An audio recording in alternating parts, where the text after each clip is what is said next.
All right, awesome. So what I'd like to do is just start with some intros. If we can go around and everybody briefly introduce themselves, and then we can dive right into the topic for today, which would be genetics related to cosmology of light. So, Scott, would you like to go first with a brief intro, please?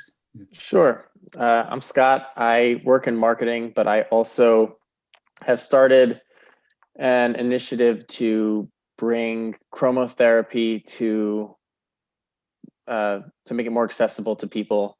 I found that light as a therapeutic medium was incredibly helpful to me and kind of blew my mind at how powerful it could be. And I started researching how light affects biological systems and how much more there is to understand about it than we currently do. And that's where I kind of ran into Praveer and his sort of broader concept of light. And I've enjoyed chatting with him over the past year or so. Yeah, and just as a quick background, so I've been having more or less regular calls. The frequency was once in 2 weeks, and now we've switched to once a month. But there's a whole bunch of calls that have all been related to cosmology of light. Dolan, would you like to introduce yourself, please?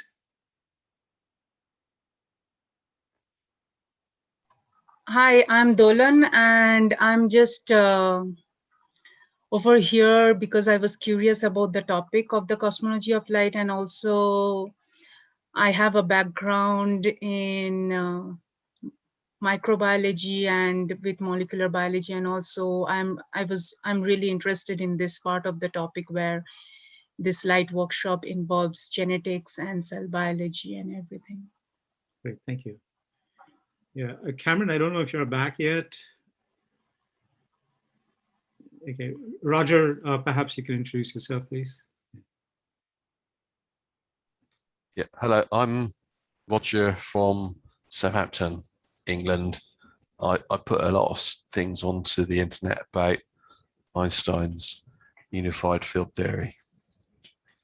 And there's a conference I usually go to, VJ conference, which deals with other people who deal with this sort of thing as well. Yeah, what conference was that again? VJ conference. Okay. VIGIER. Got it. Thank you. Yes. Great. Well, welcome.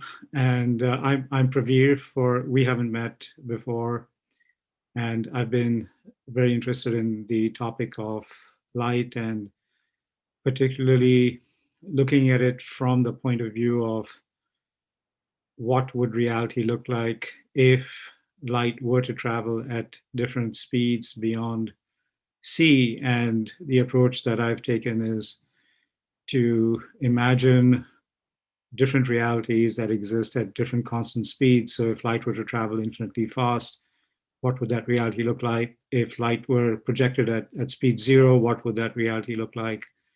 And similarly, if light were to exist at some speeds way beyond C, but below infinity, what would those realities look like? And in thinking about that, that's how I came up with the notion of a cosmology of light, because there were these, in a sense, interacting layers that, in my perception, could influence how the physical reality itself shows up. And each of these different layers of light with the information embedded in them would have in this point of view, a profound influence on diversity of matter itself.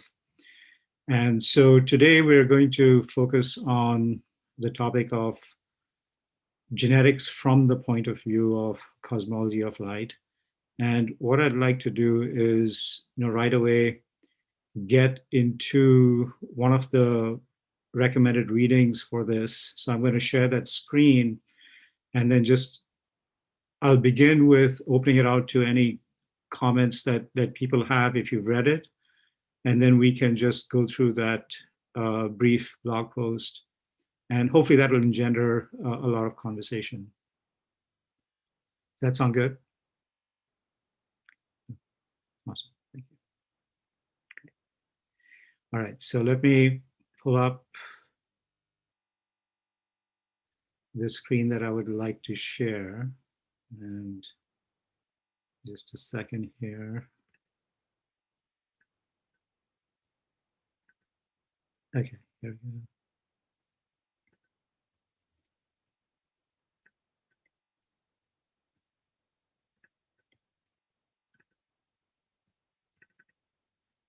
Okay, great. All right, so the starting blog post that I had recommended was The Origin and Possibilities of Genetics. And this is, if you've gone through it, you'll see that there's 50 different musings from a cosmology of light that I've posted to date. And this was musing number 15, but it follows kind of a sequence where initially I propose that there's different kinds of information at different layers of light, and that information is, in a sense, the origin of genetics. But let me pause and just open it out to anybody who may have reflected on this or read this, and just take some thoughts that you may have that may have surfaced for you. I'm interested to apply the concept of genetics more broadly within the cosmology of light context. When I looked at this, it was interesting to me that you brought up these three aspects: inputs, processing, and output. Mm-hmm. And you said the output is genetic type information. When I think about something like DNA and our model of a cell, I almost see the role of DNA in modulating possibly all of these things to some extent. One of the, well, and it's interesting, it could just be sort of the output too. I was thinking about this conversation and this is just looking at sort of genetics from a cellular perspective, and thinking about how we generally assume the DNA to be the instructions for, how a cell operates. But you can have enucleated cells with the nucleus removed, that still survive and operate and perform functions without the genetic code or the DNA still in the cell. So the governing, like the ruling factors of the cell are possibly happening elsewhere. So then thinking about an expanded role of DNA, it sort of is an encoding that, like a flexible encoding that can change how it responds to the environment, so, and sort of broadcast a specific manifestation of perception. Mm-hmm. I don't know if I. Yeah, that makes sense to me. And I'll comment briefly, and then I'll open it out to others. So I think that you certainly, in this point of view, so DNA is a particular materialization of laws that are, in a sense, applicable at the cellular level. But as you kind of pointed out as well, it's possible for those quote unquote laws to exist elsewhere. Elsewhere is a very interesting word. And in a cosmology of light, that elsewhere is being proposed, for instance, to certainly exist in these different layers of light. But then also, if you've read some of the posts before this, there's, in a sense, a quantum veil, or there's a quantum level which is at the intersection of these different layers of light, in a sense, where this information is being arbitrated into reality. So there's information that can also exist there. But that's just a brief comment. Let me open it out to to hear from others as well. So what were your impressions? So Prabir, it would be nice if you can like summarize what you more wanted to say over here, because that way we would have a better idea. I haven't had time to read through Sure. the musings. So I think the key kind of thought here is that you've got these, if we think about light traveling infinitely fast, for instance, and as we've discussed before, there's one way to think about what reality would look like at that level is that if you consider, let's just for practically think about a volume, some large volume, and you've got light source at the center and it's traveling infinitely fast, and that light's going to be present everywhere instantaneously. So it has, in a sense, this quality of presence, or we can call it omnipresence. And then similarly, there's, if anything appears or disappears in that fabric of light, then light's going to have, it's going to get recorded in that fabric. So light has, in a sense, a knowledge of everything that's happening in that space or in that volume. And therefore, there's something like an omniscience almost. And then, if anything, not the nature of light were to arise, sooner or later, it would get overpowered in a sense. Overpowered is a particular way of thinking about it, but it might get subsumed by the nature of light. So there's an omniscience, an omnipotence to light as well. And then finally, since everything is connected in the nature of light, then there's a implicit harmony that exists. So what we're saying is that if we think about that layer of light, there's four properties in a sense in this point of view that arise, and that gives us an insight into the kind of information that exists at that layer of reality. Now, through a particular kind of quantization, so there's a triple quantization that I propose, and in a first quantization, these four properties, in a sense, differentiate or quantize so that everything that's implicit in the notion of knowledge or the implicit in the notion of presence or power or harmony diversifies into larger sets. So it becomes very, very large sets of knowledge where you would have many, many different kinds of elements related to knowledge, or there'd be a large set of, for example, harmony, where you'd have many, many different kinds of elements related to harmony. So you've got that quantization that has differentiated or made possible that infinity of what presence stands for to become more distinguished in this quantization that occurs. And then there's a further quantization that occurs where you've got many different unique elements being created through a combination of the elements from each of these four sets. So that's a different kind of quantization. But then the nature of information is different in each of these layers. If you think about the set, these four sets, these large sets, there's a particular kind of information that exists. And then when this further quantization occurs, then there's infinite unique elements. And so that gives us a much larger set of information, in a sense, that I'm proposing is the basis of actually genetics. Because if you take another level of quantization, these non-material subtle seeds that are all unique then precipitate into some material form that allow, say, for example, like DNA to form around them. So very broadly speaking, that's the approach that, or the thought that kind of animates this notion of the origin of genetics. But let me pause there. So.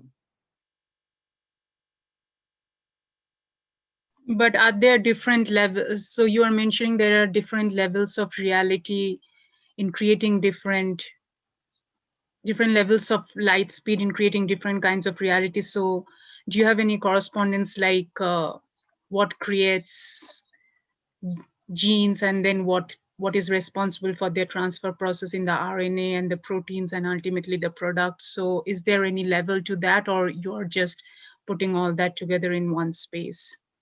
Well, so there's a little more elaborations. And in fact, I did write a book called The Origin and Possibilities of Genetics, which is about 350 pages, But in that, what I proposed is that there's many unique functions that can exist in this mathematical space antecedent to the material level.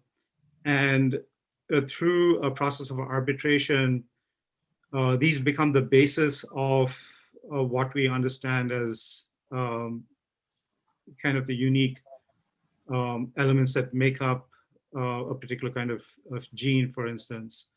But so there's a mathematical model that's at the back end of it, but the precise relationship between DNA and RNA and the dynamics that happen in the cell, I've not addressed those. So I'm just looking at it from a conceptual point of view as to what's the basis for this tremendous diversity and how this thing might operate, but it's only a particular point of view. So it will have many, many gaps in it. So when you talk about the four sets, omnipresence, omnipotent, so those are at the highest level where light is at very high speed.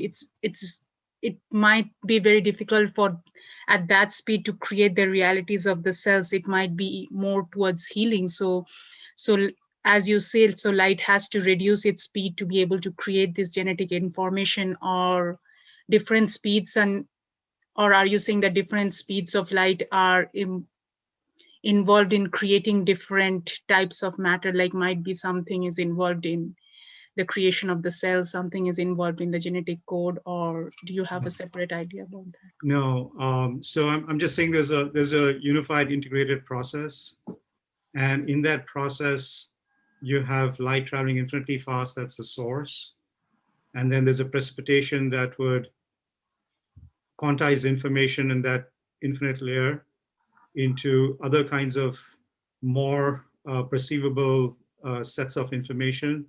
But all of it together finally precipitates into a form that becomes the seed of diversity that we experience here in matter. And a way in which this diversity manifests itself materially is certainly through DNA and cells, but that's at the cellular level. You know, similarly, if you read any of these posts or the books that are written, there's information that would govern, for example, the dynamics of the electromagnetic spectrum, or there's information that would govern space-time energy gravity itself. There's information that would govern how atoms in the periodic table behave.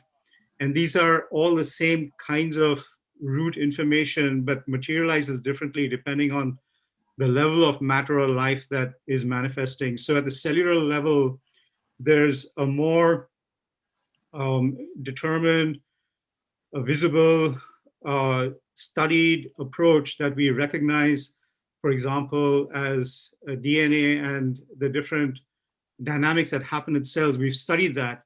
But if you penetrate into the depth of what's behind it, I'm proposing that it's this multi-layered system of light that creates these different categories or quantizations of information that is the source of all this different information that is materialized and packaged differently as matter and life arises differently. Yeah, I guess. And yeah, because I was just trying to comprehend if there is anything different in genetics, because I think, like from what I got from your musings, this is the general theory behind all your musings, that different speeds of light is creating different realities and different materialization. So I was just trying to understand if in the genetics there is something different, or if it is the same concept that you're applying. It's the same concept, so that it all arises. There's a progressive kind of complexification of that infinity of information that exists in light's native state. That complexification becomes more apparent as evolution proceeds. I'm using the word evolution to just distinguish between, for example, a space-time energy gravity macro container as being a first output of this kind of fourfoldness that we see antecedent to matter.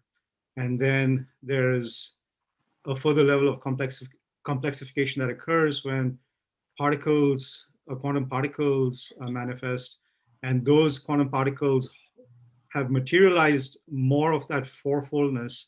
And then when atoms materialize, there's even more of that fourfoldness that manifests. And similarly, when cells materialize, as we know, in a human cell, there's over 30,000 different proteins. So automatically, you right away see that the complexification of that fourfoldness has reached a whole different level.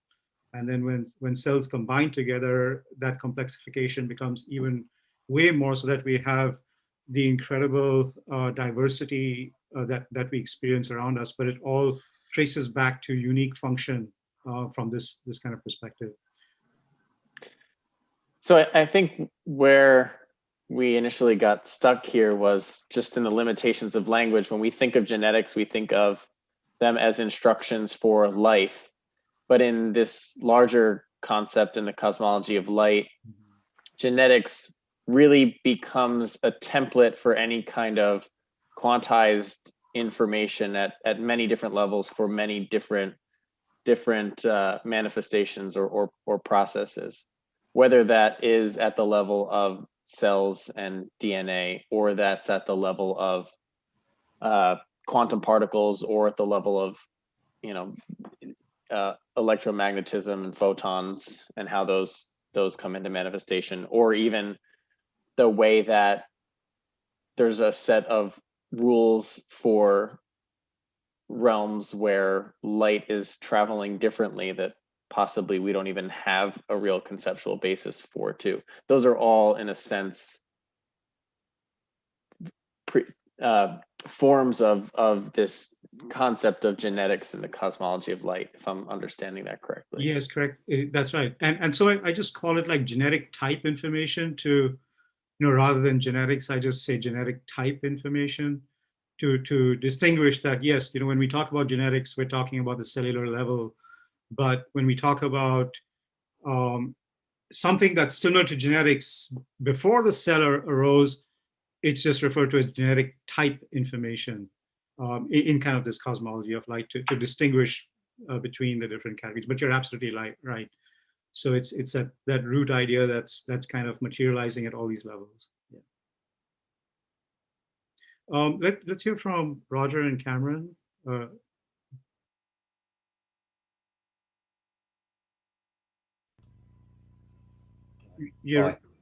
Hi, Roger. Yeah.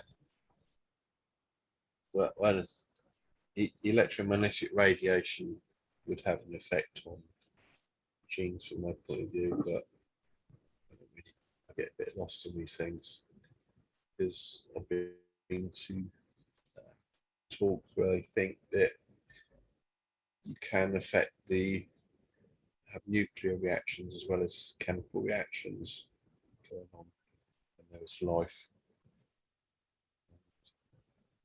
Also, there's the Unitary principle about the problem of reversible processes and irreversible processes. That seems to be connected into life as well. Mm-hmm. Yeah, so you're kind of like breaking it out. So, but I hopefully we get the gist of what you're saying.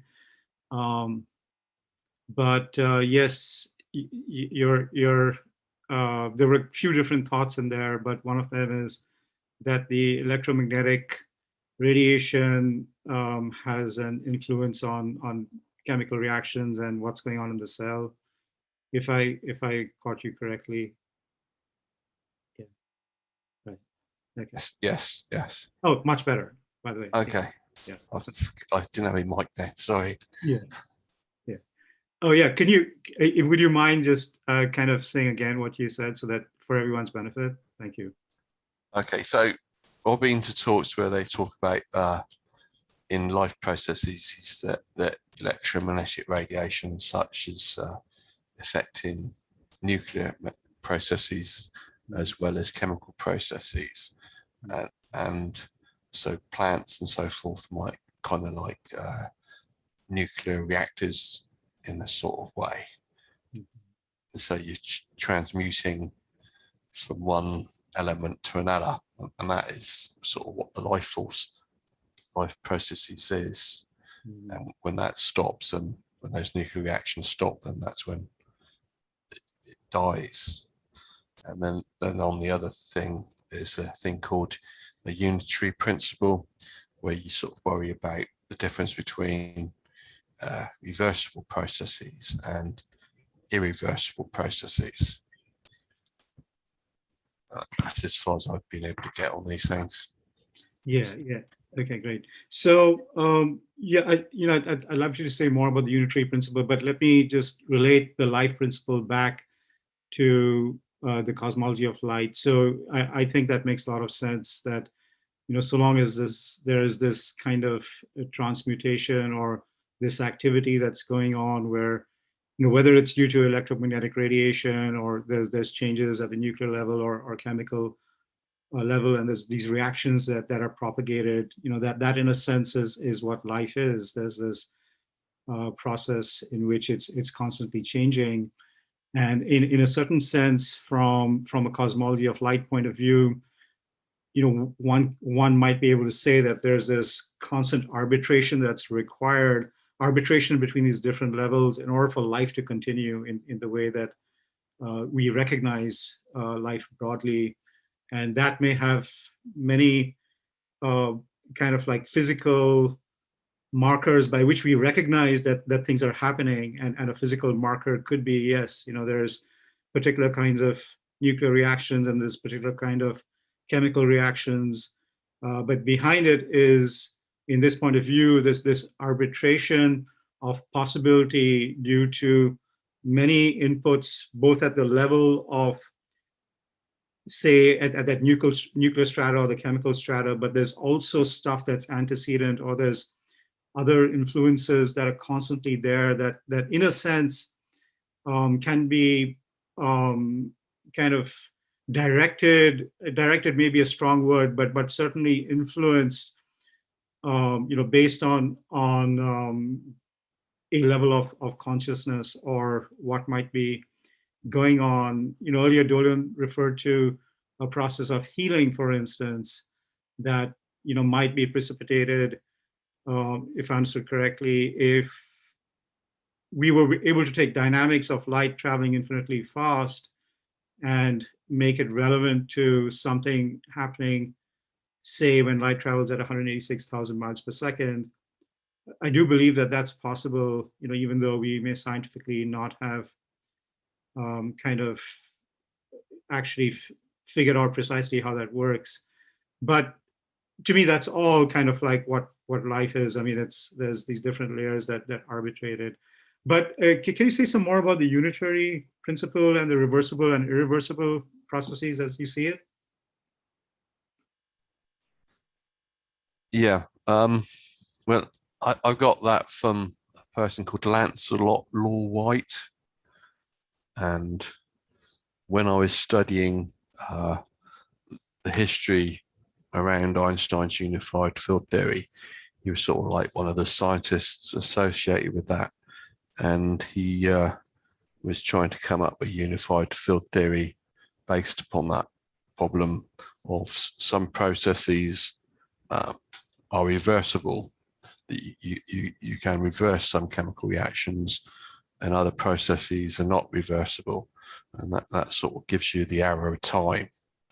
So he was looking at it from that point of view. And I can't remember too much the rest of it. Yeah, that makes a lot of sense to me. Yeah. And if I were to relate it to some of the concepts that have come up in the cosmology of light, time in a certain sense is kind of light's aspect of power. And because whatever is contained in the seed, so in functional form, whatever is suggested by a subtle seed or that seed of uniqueness will inevitably work itself out regardless of what the circumstance might be. And that's an act of power. And in a sense that also draws attention to this idea of the arrow of time, or kind of reversible and irreversible processes, because that kind of maturation of that subtle information into its materialized form is, in a sense, irreversible. It's kind of showing that, hey, you know, when you take a moment and then you take a moment plus X, that thing has changed, and there's no way to go back to that moment because you're already at moment plus X, and so it's irreversible. So I get what you're saying. So thank you for that input. At higher speeds of light where time merges, like past, present, and future, as we mentioned before, like probably that concept of irreversibility or reversibility wouldn't exist, or because one could switch to any form if one might like. And I'm also wondering, like, if one is invoking light, then probably it is for it to materialize at a higher speed or something like that. So then it can create also a different level of matter, which might not be in congruence with the level of material reality for life that we need. So maybe that's why we cannot always invoke that higher kind of light, because at the level of matter that we stay, probably that wouldn't be congruent to bring in the changes. And if it brings in, it would be at a different level, which we would not be able to adapt to. Yeah, that's a really good thought. Yeah, I think definitely it's worth kind of you know, delving into that more. But thank you for that. Yeah. Cameron, what about you? What thoughts are rising for you? Rich topic, so there's a lot there. I have a clarifying question. You spoke of the 4 categories of information that light sort of disseminates into. Could you just describe what those are, how they can be characterized? Well, so I think that one way, you know, very simple way that I think about it, but again, you know, it's simple, and therefore it's you know, it's not precise, but it's to give us a sense for what those categories are. And it's the example that I started off at in the beginning. If you take a large volume and you consider light to exist at its center, a light source at its center, then that light would be immediately present in the whole volume, you know, right away. So there's this quality of omnipresence or presence. So that's one category of information is presence. But then when you think about presence, there's many different ways to think about it. But this is one arbitrary or one way in which we're trying to distinguish between different categories of information. So I'm just going to leave presence as a broad term right now, but you get the rough idea that it's present everywhere instantaneously. Mm-hmm. Okay. And then a second category of information is, if you imagine this volume of light that exists everywhere simultaneously, then if anything arose or say disappeared in that light, it would be immediately recorded in its substance. And therefore that light has a knowledge of everything that's happening in that volume. And so there's a category that's related to what we can call knowledge, roughly. Right? So that's a second category. Now, a third category is where you have the situation where everything is connected in the nature of light, and therefore there's this roughly a kind of a harmony that exists because everything exists in the nature of light. So that's a third category of information. And then you have a fourth category of information that I roughly call power, but it has to do with this notion that if something not of the nature of light were to arise, then it would be subsumed by the nature of light. It would be kind of the nature of light would penetrate through it, would influence it, would perhaps change it over time. But there's this thing that therefore is related to the power of light. So that's approximately how we think of the 4 categories of information. I see. Yeah. Thank you for that kind of summary. of course, heard you talking about those 4 topics. I just didn't quite fit it into the model. The piece I was missing was harmony, so I only had the 3, so I thought the 4 was talking about something else. So one more question. Have you ever happened to read through a series of books called The Law of One? No, I have not. No? I highly recommend that to any kind of deep thinker, and I have a feeling that you would get a lot out of it, because much of what's described is very similar to what you're describing.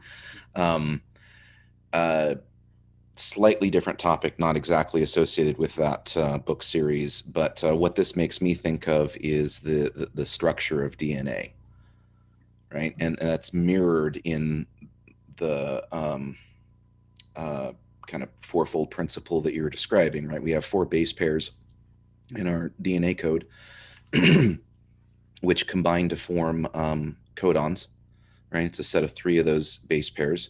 So we have 64 codons total, right? Fits together into this structure.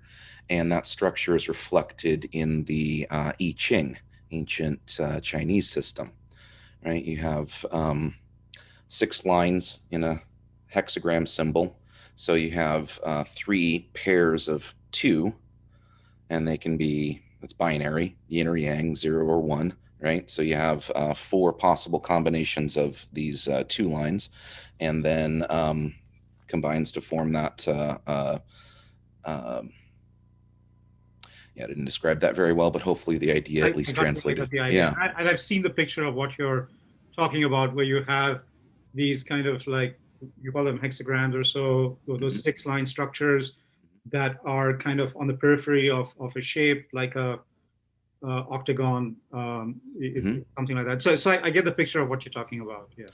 Yeah, and there have been quite a few books written on the observation that the structure mirrors the structure of the DNA codon set precisely mathematically. I see. Okay, that'll be interesting to look into. One of the puzzles that I haven't really gone into. So, for example, I've developed a model where I'll relate these 4 sets of power, presence, knowledge, and harmony to, for example, the 4 kinds of quantum particles, bosons, leptons, quarks, and the Higgs boson, or the 4 kinds of atoms, whether S shell, P shell, D shell, F shell, or the 4 kinds of molecular plans, being polysaccharides, lipids, proteins, and nucleic acids. Yeah. And so there is kind of a one-to-one mapping in a sense. But the ATCG structure that kind of is at the base of genetics, I haven't figured out a way yet to precisely map. I don't know enough about genetics. Yeah, same here. Just kind of noticing that there is, at least in the most abstract framework terms, a similar structure happening. Yeah, I'd be curious if anybody has, I don't know, Dolan, if you've studied the ATCG and if there's any kind of characteristics that might lend themselves to this fourfoldness, or anything that thoughts that occur to you on that line.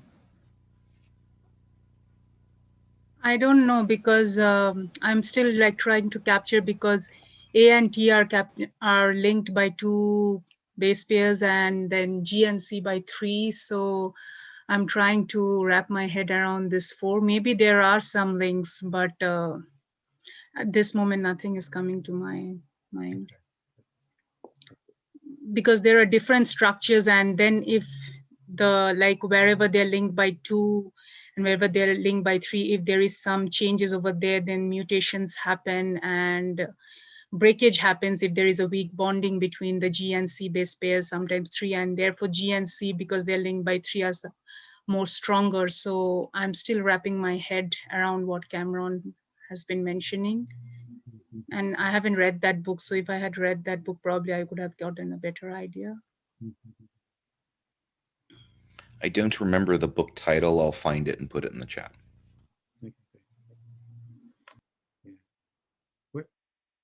What other thoughts, or what would anybody like to bring up as you read through these materials? What did it precipitate for you? Hi.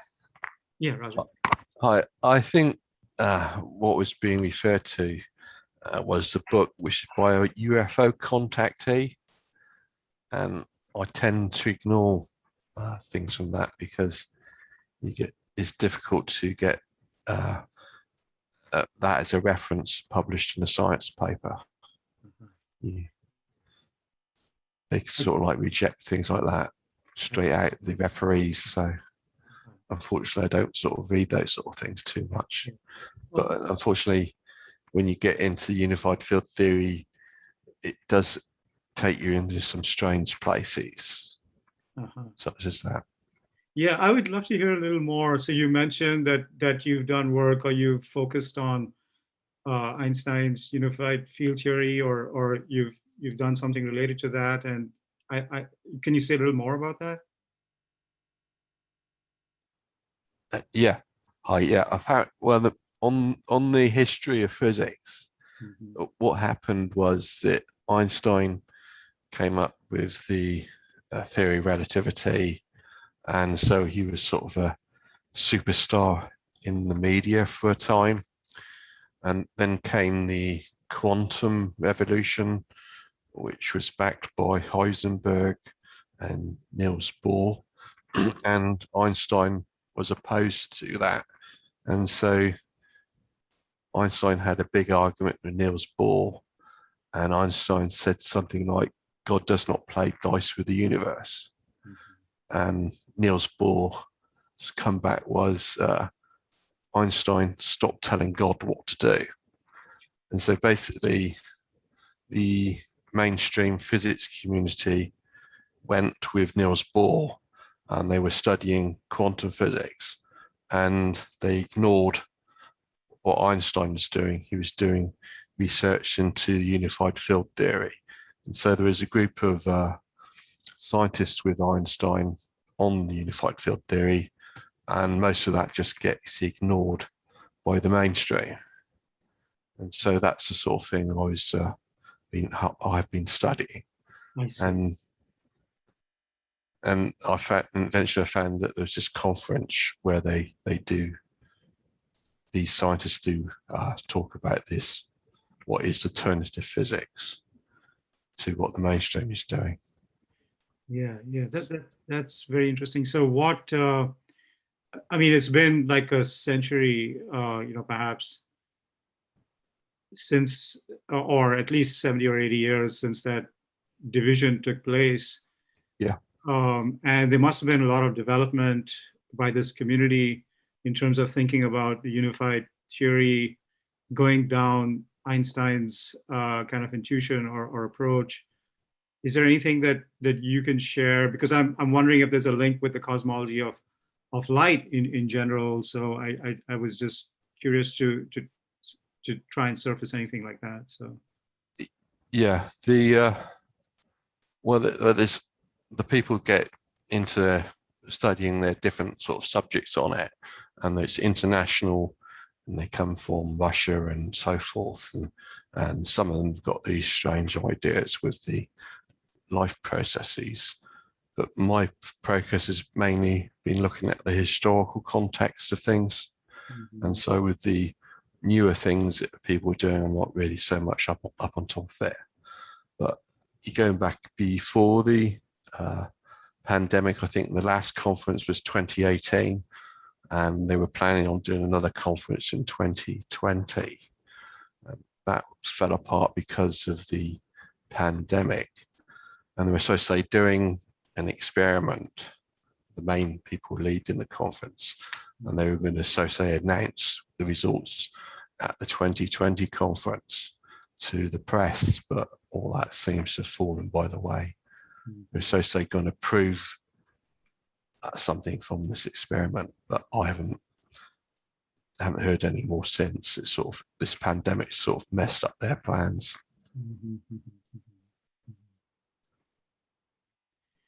Yeah, thank you. Part of me wants to go back to something that Dolan said, because it's so rich, where she referred to this notion, okay, of potentially matter being created in a different way because of the different layers and dynamics of light. But it's that itself is, can be such a big area. So we only have a few minutes, but I'm wondering, so within 5 minutes or less, if we can kind of focus on that. And Dole, maybe you can kick us off with some thoughts, and then we can just people can add to that. So if you can summarize or just kind of resurface, I think that the really interesting ideas that you brought up earlier, and we can talk a little bit about that for the next 5 minutes or so. I was basically talking about two ideas that caught me. One is that different speeds of light will bring in different realities of so before we kind of interfere in the process, we would have to know like what kind of speed or what we are invoking for it to change, because if it changes something that is not in congruence with our reality or that to which we cannot adapt, then it might cause a havoc in our system. So it's so maybe that's why many things we know are possible theoretically, and it's not possible to do it at the level of matter. So this is one point of thought, and that's why about the healing, so many, like even though we know about it theoretically, sometimes we cannot make it practically happen at all levels.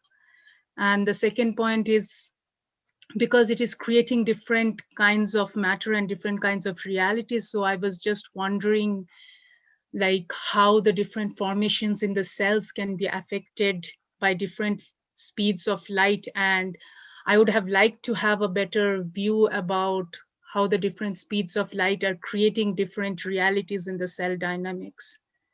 Okay. Like how at what level are proteins formed, at what level is a genetic code change, at what level mutations are happening, what level mutations are happening for good or worse. So those kind of changes, like. Yeah. So I'll just mention something really quick, and then open it up to others. But one thing is that just from the kind of quantum physics point of view, these processes of entanglement and superposition. So I interpret them a little differently, because if you have multiple layers of light, then, for example, like superposition can be thought of. You suppose you have a particular manifestation, a particular protein in a cell, then there's, in a sense, there's a functionality, an antecedent functionality that can be traced or has components at every layer of light that's kind of been involved in its creation, in a sense. And that to me is telling us something about superposition. So meaning that if we look into the life of that particular protein and we ask, can it change in some way, or can something kind of be manifested out of it that's different from what it is by whatever process, but just theoretically, then if we say that, hey, we know that that protein is a subset. So let's think about it in three different ways. So if we think about the layer of light traveling infinitely fast, you got these four rough ideas of presence, power, knowledge, harmony. So let's assume that that protein has something to do with knowledge.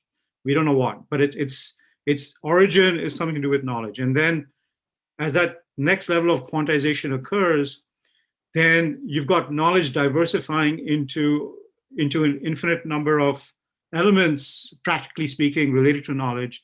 So, you have all kinds of things. So, for example, knowledge could be, okay, the need to find out something, the need to accumulate knowledge in a particular way, or gather data in a particular way, or it could be the need to create certain kinds of laws or mechanisms by which something operates. So many different things related to knowledge.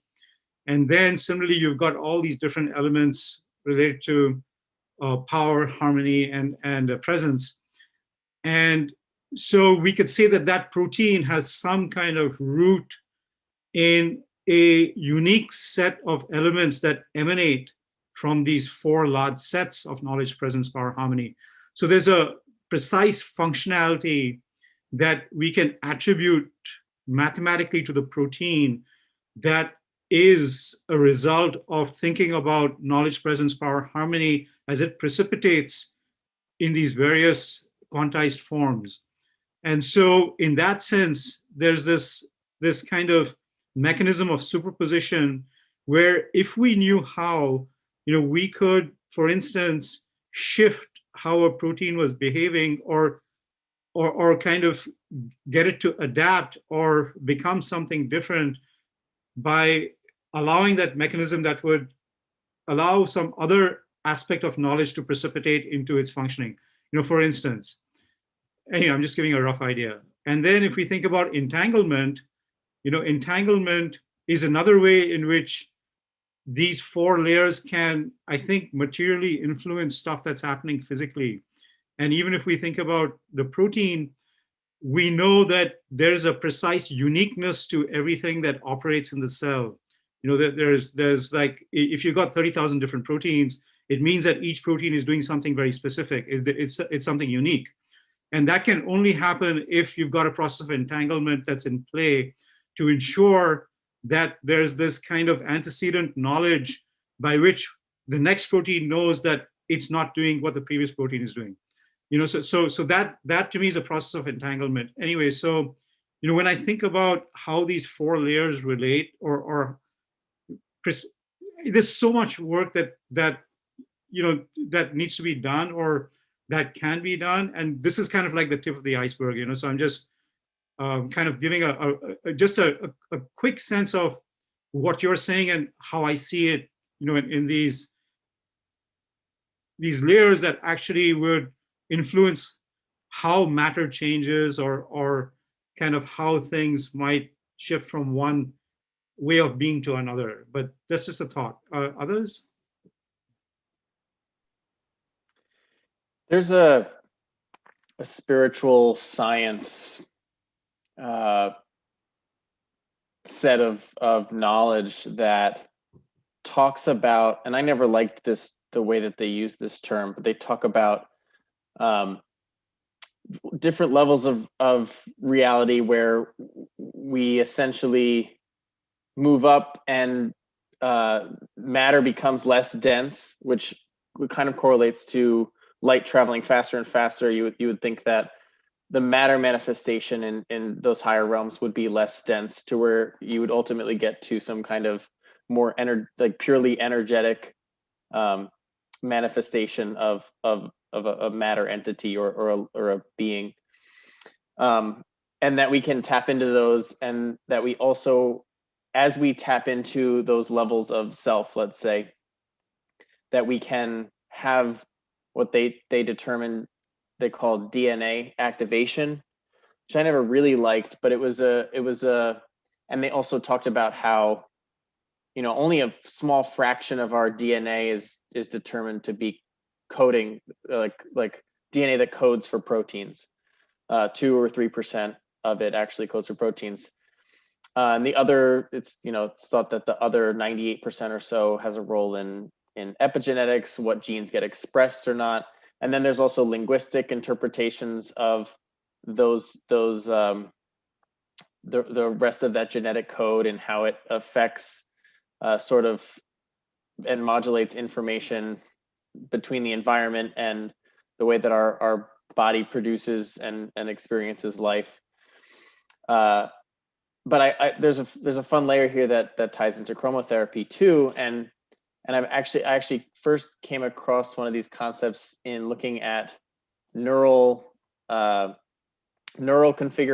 or neuron configurations, and they talked about abstractions in mathematics where they found neuronal structures with displaying like 11-dimensional structures, and it occurred to me that this dimensionality is what they referred to as these levels of